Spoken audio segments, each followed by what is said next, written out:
शाळेत जोडले नाही. मी इयत्ता 4थीत शिकते. आज मी तुम्हाला सावित्रीबाई यांच्या जन्मनिमित्ताबद्दल काही चळवळीवरून दाखवणार आहे.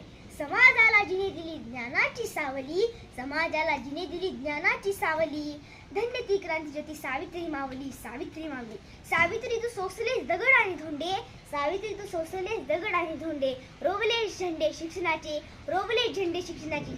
तू क्रांती ज्योती आणि खरी ध्येयाची मूर्ती, तू क्रांती ज्योती आणि खरी ध्येयाची मूर्ती. तुझ्या अरुणातून कशी होत राही, तुझ्या अरुणातून कशी होत राही. शिक्षणाच्या स्वर्गाचे जिने उघडले दार, शिक्षणाच्या स्वर्गाचे जिने उघडले दार. तीच क्रांती ज्योती आहे जगाची शिलेदार, तीच क्रांती ज्योती आहे जगाची शिलेदार. 3 जानेवारीला नमन करू क्रांती ज्योतीला, 3 जानेवारीला नमन करू क्रांती ज्योतीला. सावित्रीबाईंच्या जयंतीला मान मिळाला बालिका दिनाचा, मान मिळाला बालिका दिनाचा. धन्यवाद. तुम्हाला सावित्रीबाई यांच्या जयंतीनिमित्त हार्दिक शुभेच्छा.